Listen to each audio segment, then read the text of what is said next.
요정의 물음. 먼 옛날에 돈이 엄청 많은 상인이 살았어. 상인에게는 아들이 하나 있었지. 상인은 아들에게 날마다 25냥을 주거나 그 갑절인 50냥을 주며 말했단다. 얘야, 이 돈을 밖에 나가서 몽땅 써버려라. 그리고 돈이 떨어지거든 언제든지 내게로 와서 돈을 또 달라고 해라. 상인이 이렇게 나오니 하는 수 있나.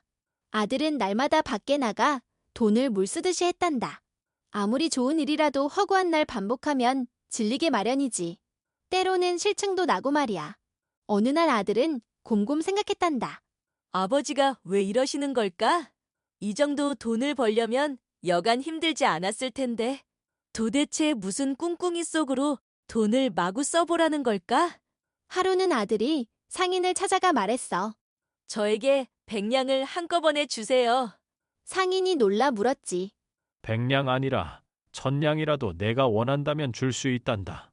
100냥이란 큰 돈을 대체 어디에 쓰려는 것이냐? 내 생각을 말해줄 수 있겠느냐?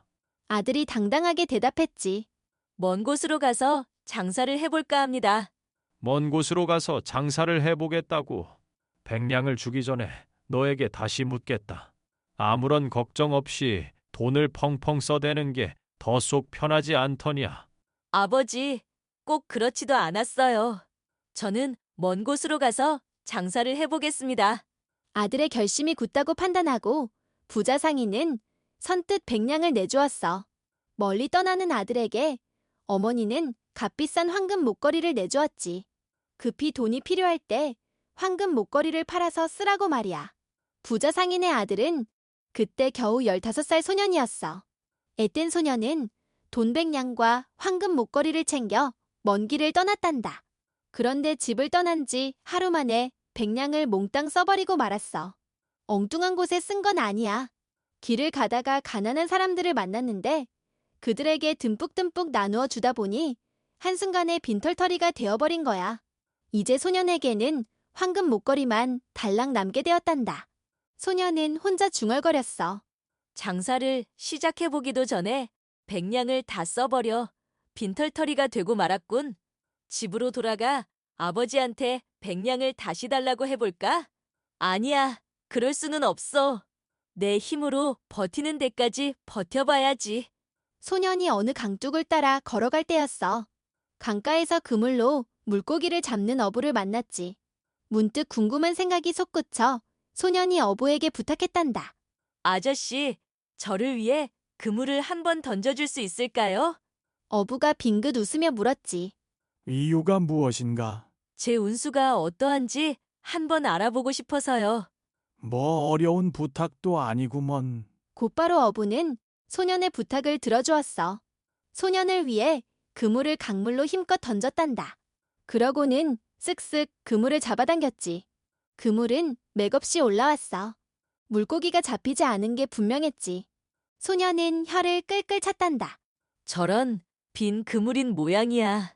아니나 다를까 건져 올린 그물에는 물고기가 한 마리도 없었어. 그 대신 어린아이 주먹만한 상자가 하나 들어있었지. 소년이 말했어. 저 작은 상자라도 저에게 주세요. 어부가 딱 잘라 거절했어. 그건 안 된다. 왜냐하면 내 그물에 걸린 물건이니까. 만약에 내가 많은 돈을 내게 준다면 작은 상자를 넘겨줄 수는 있단다. 소년이 고개를 끄덕이며 말했지. 갖고 있던 돈이 다 떨어졌어요. 하지만 황금 목걸이가 하나 남아 있어요.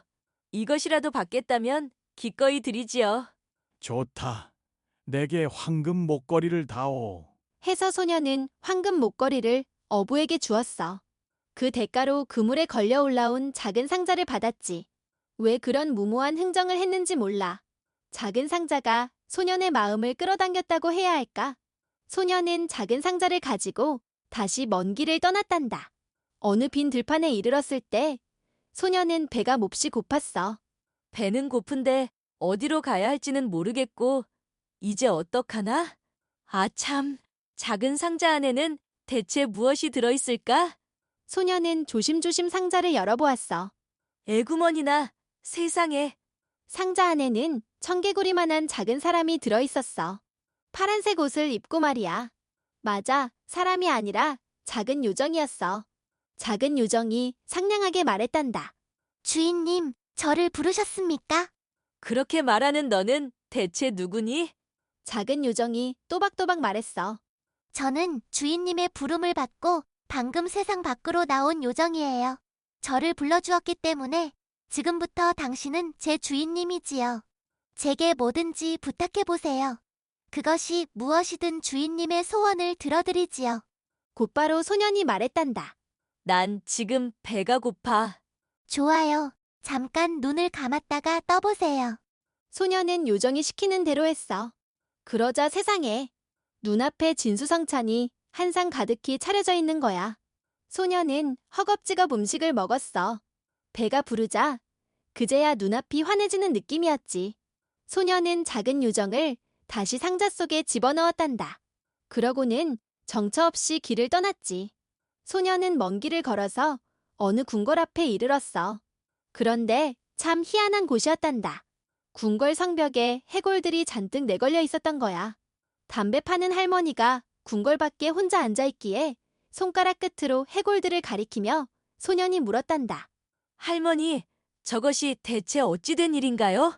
할머니가 눈살을 찌푸리며 말했어. 그건 알아서 뭐하게.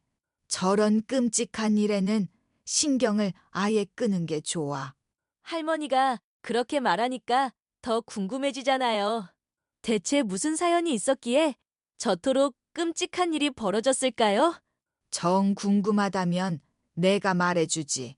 담배 파는 할머니가 나분나분 말했어.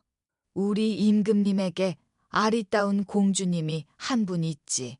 그런데 한 달이 지나고 두 달이 지나도록 말 한마디 하지 않는 이상한 병에 걸린 거야. 무슨 일이 벌어지든지 누가 뭐라고 말을 시키든지 당최 입을 열지 않는 괴상망측한 병 말이야. 고민 끝에 임금님은 궁궐 밖에 방을 써 붙였단다. 어떤 내용이었나요? 사흘 동안 공주님과 함께 지내면서 굳게 닫힌 공주님의 입을 열게 해달라는 내용이란다. 그런데 성공하면 왕국의 절반을 떼어주고 공주님과 결혼시켜 주겠지만 실패하면 목숨을 내놓아야 한다는 조건을 붙였지. 수많은 젊은이들이 나섰지만 모두 실패하여 목숨을 잃었단다. 성벽에 걸린 저 해골들이 그 젊은이들이야. 그런 끔찍한 일이 있었군요. 소년은 슬그머니 구석진 곳으로 갔어. 가만히 상자 뚜껑을 열었지. 기다렸다는 듯이 작은 요정이 튀어나와 말했단다. 주인님, 부르셨습니까? 소년은 방금 전 담배 파는 할머니에게 들은 이야기를 요정에게 자세히 들려주었어. 그러고는 물었지. 내 재주로 다친 공주님의 입을 열게 할 수 있을까? 작은 요정이 자신있게 말했단다. 그건 아주 쉬운 일이지요. 궁궐 안에 들어가서 공주님 방에 있는 촛대 밑에 제가 들어있는 상자를 놓아주세요. 그 다음 일은 제가 다 알아서 할 테니까요. 소년은 요정의 말을 믿어보기로 했어. 하긴 요정의 말을 믿어야지 누구의 말을 믿느냔 말이야. 다음 날 소년은 주저하지 않고 궁궐 안으로 들어갔어. 임금님을 만나서 찾아온 사연을 말했지. 임금님이 손을 휘 내저었어. 목숨이 아까운 줄 안다면 그만 돌아가거라. 더 이상 젊은이들이 죽어나가는 꼴을 보고 싶지 않구나. 소년이 꿋꿋하게 말했단다.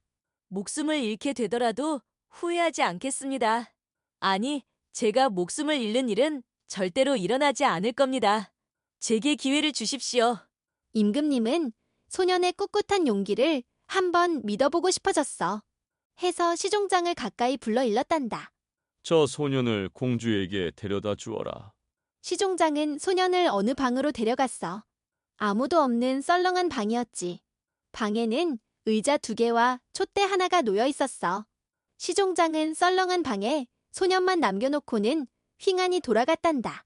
잠시 기다리면 공주가 방으로 들어올 것이라면서 말이야. 저기 촛대가 있군. 소년은 촛대가 있는 곳으로 조심조심 다가갔어. 주머니에서 요정이 든 상자를 꺼내 촛대 뒤에 살짝 감추었지. 그리고 잠시 기다리니 공주가 방으로 들어왔단다. 소년이 먼저 인사했지. 공주님, 안녕하세요. 날씨가 참 좋아요. 기분은 어떤가요? 공주는 가타부타 말이 없었어. 얼굴을 보니 짜증이 잔뜩 묻어있는 표정이라고나 할까. 공주는 의자에 앉아 입을 꼭 다물고 있었는데 자세며 태도가 무척이나 도도해 보였어. 자기 이외의 사람에게는 관심조차 보이지 않는 냉정한 사람이랄까. 그래도 할 말은 해야지 어쩌느냔 말이야. 소년이 퉁명스레 말했어. 제게는 도통 관심이 없군요. 하는 수 없죠. 저기 있는 촛대랑 친구가 되어 이야기나 나누어야겠어요. 저는 지금 공주님만큼이나 심심하거든요. 소년은 촛대가 있는 곳으로 성큼성큼 다가갔어. 그러고는 큰 소리로 말했지. 반갑다. 친구야, 안녕. 곧바로 촛대가 대답했어. 안녕하세요, 왕자님. 저를 친구처럼 대해주어서 언제나 고마워요. 촛대가 말을 하자 공주가 움찔하며 놀라는 것 같았어. 그러거나 말거나 소년은 촛대에게 계속 말을 붙였단다. 공주님이 나를 상대조차 안 해줘서 말이야. 심심한데 내게 재미있는 이야기 한 자락 들려주지 않겠니? 뭐, 어려운 부탁도 아니네요. 저는 재미있는 이야기를 많이 알고 있으니까요. 자, 들어보세요. 재미있는 이야기 한 자락 나갑니다. 촛대가 조곤조곤 이야기를 시작했단다. 까마득히 먼 옛날에 있었던 일이에요. 어느 마을에 삼형제가 살았어요. 삼형제에게는 사촌 누이가 있었지요.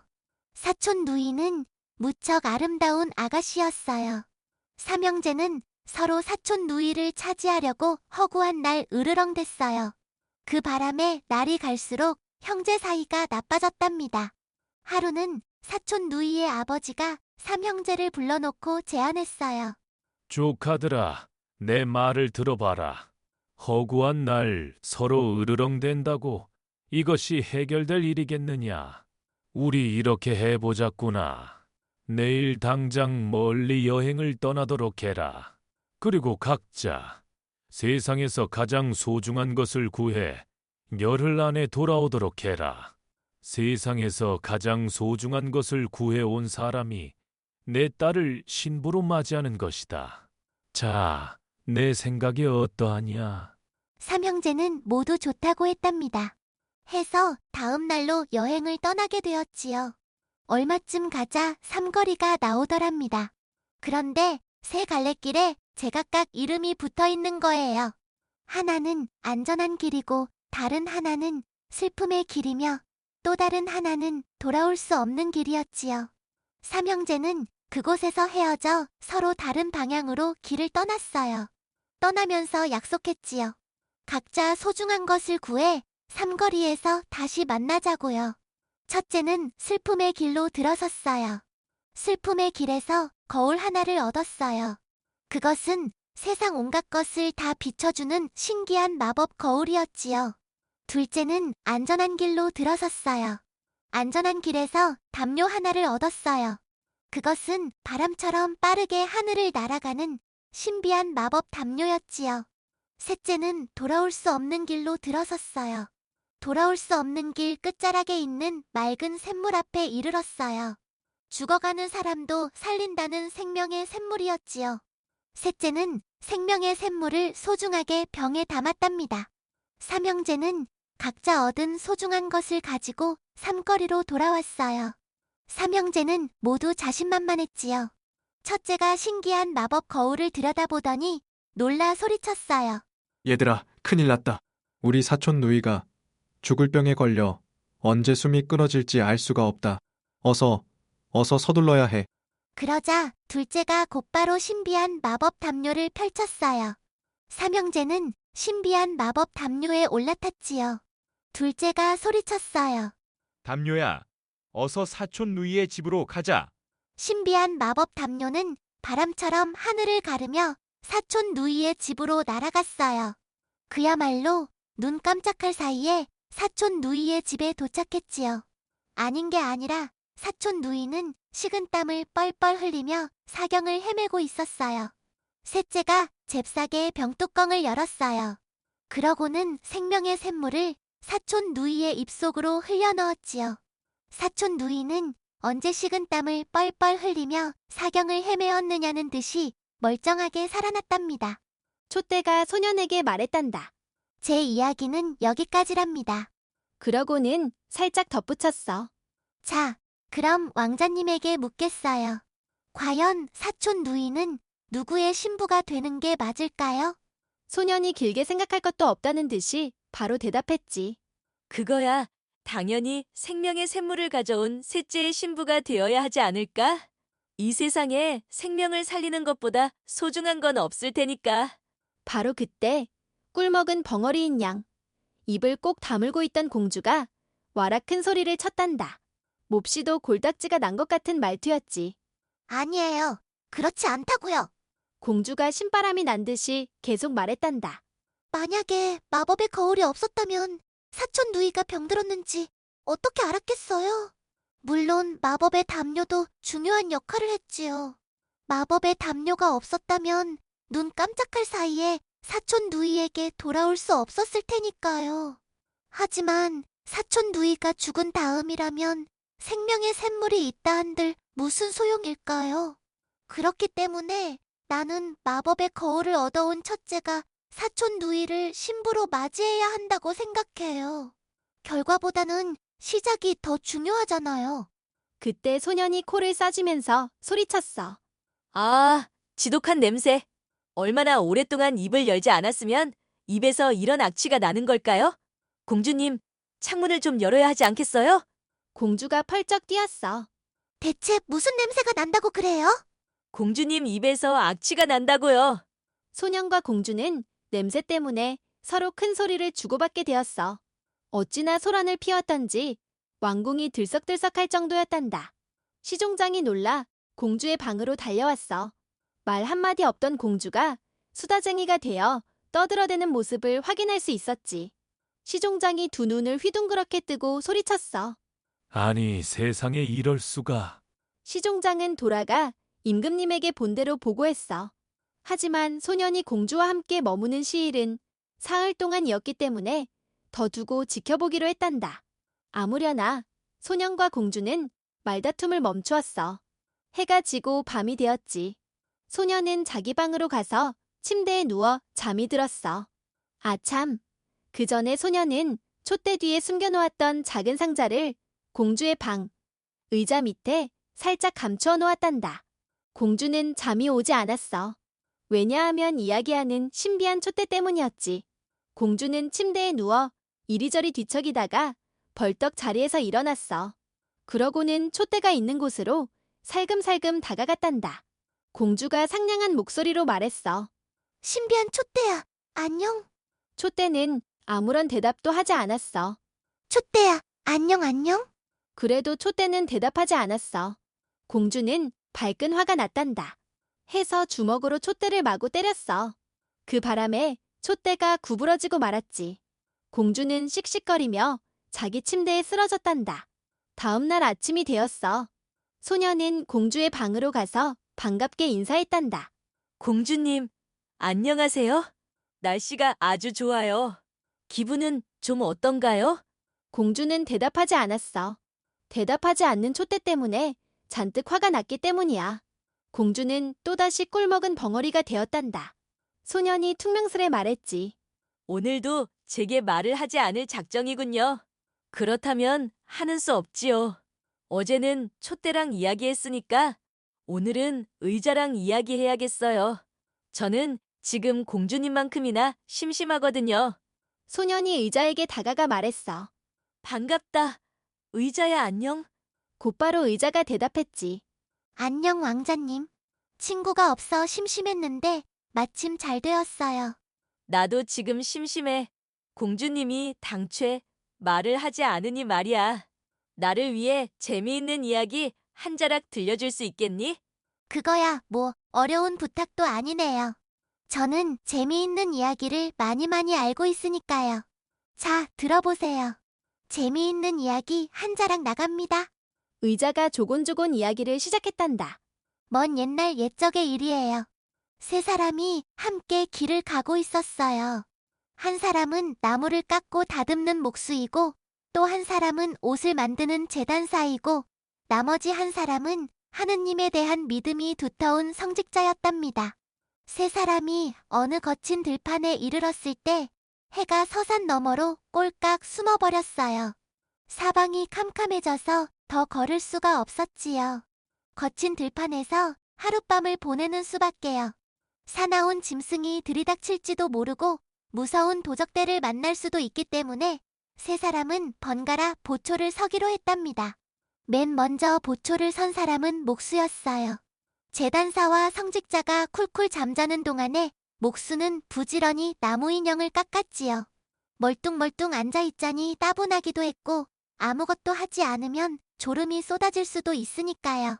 밤이 깊을 대로 깊었을 때 제단사가 눈을 떴어요. 목수는 잠자리에 들었고 제단사가 보초를 섰지요. 제단사는 목수가 깎아놓은 나무 인형을 보았답니다. 귀여운 여자아이 모양을 한 나무 인형이었어요. 몸에는 아무것도 걸친 게 없었지요. 벌거벗은 나무 인형이 왠지 부끄러워하는 것 같았어요. 제단사는 가위와 실과 옷감을 꺼내 나무 인형에게 이필 앙증맞은 옷을 지었답니다. 그날 밤 마지막으로 보초를 선 사람은 당연히 성직자였지요. 하느님에 대한 믿음이 두터운 성직자는 앙증맞은 옷을 입고 있는 귀여운 나무 인형을 보았어요. 나무 인형에는 아무런 온기가 없었답니다. 하긴 나무로 된 인형일 뿐이니 생명이 없었지요. 목수와 제단사가 쿨쿨 잠자는 동안에 성직자는 하느님께 기도를 올렸어요. 간절한 마음을 담아 기도를 올렸어요. 하느님이 따뜻한 입김을 나무 인형에 불어넣어 새 생명으로 태어나게 해달라고요. 하느님은 성직자의 기도에 응답해 주었어요. 하여 나무 인형은 아리따운 아가씨로 변했답니다. 이윽고 아침이 되었어요. 목수와 제단사와 성직자는 아리따운 아가씨를 보고 놀라 두 눈이 휘둥그레졌지요. 세 사람은 서로 아가씨를 차지하고 싶어 했어요. 그러다가 결국 싸움이 벌어졌답니다. 목수는 자기 손으로 직접 나무 인형을 만들었기 때문에 아가씨는 자기가 차지해야 마땅하다고 했어요. 제단사는 나무 인형에 앙증맞은 옷을 만들어 입혔기 때문에 자기도 아가씨를 차지할 충분한 자격이 있다고 했어요. 성직자는 나무 인형에 생명을 불어넣었기 때문에 아리따운 아가씨는 자기 신부가 되어야 옳다고 했어요. 세 사람은 한치의 양보도 없이 서로 티격태격 다투었답니다. 의자가 빙그레 웃으며 말했단다. 자, 제가 알고 있는 이야기는 여기까지랍니다. 의자가 소년에게 물었지. 왕자님은 아리따운 아가씨가 누구의 신부가 되어야 한다고 생각하세요? 소년이 길게 생각할 것도 없다는 듯이 바로 대답했지. 그거야 당연히 나무 인형에 생명을 불어넣은 성직자의 차지가 되어야 하지 않을까? 생명을 불어넣은 게 가장 중요한 일일 테니까. 바로 그때 입술이 앞으로 뾰로통하게 튀어나온 공주가 와라 큰 소리를 쳤단다. 몹시도 골딱지가 난 것 같은 말투였지. 아니에요. 그렇지 않다고요. 공주가 들든 목소리로 계속 말했단다. 나무 인형을 직접 손으로 만든 사람은 목수예요. 목수가 나무 인형을 만들지 않았다면 아리따운 아가씨가 생명을 얻는 일도 없었을 거예요. 그러니까 아가씨는 목수의 신부가 되어야 맞아요. 그러자 소년이 코를 싸주면서 소리쳤어. 아, 이 지독한 냄새. 얼마나 오랫동안 입을 열지 않았으면 공주님 입에서 이런 악취가 나는 걸까요? 공주님, 창문을 좀 열어야 하지 않겠어요? 공주가 펄쩍 뛰었어. 대체 무슨 냄새가 난다고 그래요? 공주님 입에서 악취가 난다고요. 소년과 공주는 냄새 때문에 서로 큰 소리를 주고받았어. 어찌나 소란을 피웠던지 왕궁이 들썩들썩할 정도였단다. 시종장이 놀라 공주의 방으로 달려왔어. 말 한마디 없던 공주가 수다쟁이가 되어 떠들어대는 모습을 다시 확인할 수 있었지. 시종장이 두 눈을 휘둥그렇게 뜨고 소리쳤어. 아니, 세상에 이럴 수가. 시종장은 돌아가 임금님에게 본대로 보고했어. 하지만 소년이 공주와 함께 머무는 시일은 사흘 동안이었기 때문에 하루 더 지켜보기로 했단다. 아무려나 소년과 공주는 말다툼을 멈추었어. 해가 지고 밤이 되었지. 소년은 자기 방으로 가서 침대에 누워 잠이 들었어. 아참, 그 전에 소년은 의자 밑에 숨겨놓았던 작은 상자를 머리에 두른 터번 속에 감추었단다. 공주는 잠이 오지 않았어. 왜냐하면 이야기하는 신비한 의자 때문이었지. 공주는 침대에 누워 이리저리 뒤척이다가 벌떡 자리에서 일어났어. 그러고는 의자가 있는 곳으로 잽싸게 다가갔단다. 공주가 상냥한 목소리로 말했어. 신비한 의자야, 안녕. 의자는 아무런 대답도 하지 않았어. 의자야, 안녕, 안녕. 그래도 의자는 대답하지 않았어. 공주는 발끈 화가 났단다. 해서 주먹으로 의자를 마구 때렸어. 그 바람에 의자는 한쪽 다리가 부러지고 말았지. 공주는 씩씩거리며 침대로 가서 쓰러졌단다. 다음 날 아침이 되었어. 소녀는 공주의 방으로 가서 반갑게 인사했단다. 공주님, 안녕하세요. 날씨가 아주 좋아요. 기분은 좀 어떤가요? 공주는 대답하지 않았어. 다리 한쪽이 부러진 의자 때문에 잔뜩 화가 났기 때문이야. 공주는 또다시 꿀먹은 벙어리가 되었단다. 소년이 퉁명스레 말했지. 오늘도 제게 말을 하지 않을 작정이군요. 그렇다면 하는 수 없죠. 그제는 촛대랑 이야기했고 어제는 의자랑 이야기했으니까 오늘은 터번이랑 이야기해야겠어요. 지금 저는 공주님만큼이나 심심하니까요. 소년이 머리에 쓴 터번에게 인사했어. 반갑다. 터번아 안녕? 터번이 곧바로 대답했지. 안녕, 왕자님. 오늘은 무엇을 도와드릴까요? 나를 위해 재미있는 이야기 한 자락 들려줄 수 있겠니? 이야기는 이틀이나 들려드렸으니 오늘은 신나는 구경거리를 보여드리지요. 오, 그래? 소년 말이 끝나기 무섭게 터번 속에서 귀여운 아가씨 7명이 튀어나왔어. 귀여운 아가씨들은 탬버린과 작은 북을 두드리며 즐겁게 노래하고 신나게 춤추기 시작했단다. 소년은 7 아가씨 사이로 뛰어들었어. 그러고는 함께 어울려 즐겁게 노래하고 신나게 춤추었단다. 7 아가씨와 소년이 한데 어우러진 노래와 춤의 잔치였어. 모두 방바닥이 꺼질 정도로 신바람이 났단다. 공주는 알 수 없는 질투심에 얼굴이 불그락푸르락해졌어. 귀여운 아가씨들에게 소년을 빼앗길 것 같았던 거야. 이제 체면이고 뭐고 없었지. 공주가 소년에게 다가가 사정했단다. 이봐요. 저랑 노래하고 춤추지 않을래요? 소년이 고개를 갸웃했지. 공주님, 제발 우리 즐거움을 방해하지 마세요. 누가 공주님처럼 말도 하지 않고 무뚝뚝한 아가씨랑 노래하고 춤추는 걸 좋아하겠어요? 공주님은 저만큼 떨어져서 구경이나 하세요. 소년은 공주를 거들떠보지도 않고 7 아가씨와 노래하고 춤추었단다. 공주가 애걸복걸했지만 아무 소용이 없었어. 공주는 철퍼덕 주저앉아 흐느껴 울기 시작했단다. 그제야 소년은 공주에게 미안한 마음이 들었어. 노래하고 춤추던 걸 멈추고는 공주에게 다가가 물었지. 공주님, 저와 함께 노래를 부르겠어요? 곧바로 공주가 대답했어.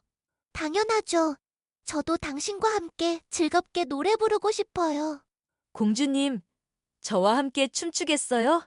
당연하죠. 저라고 왜 춤추는 걸 싫어하겠어요? 한 가지만 더 물어볼게요. 촛대와 의자가 들려준 이야기가 재미있었나요? 저와 함께 이야기 세계로 여행을 떠나고 싶지는 않은가요? 기꺼이 이야기 세계로 여행을 떠나겠어요. 저는 이제껏 촛대와 의자가 들려준 이야기보다 더 재미있는 이야기를 들어본 적이 없으니까요. 제게 끝없는 이야기를 들려주세요. 네.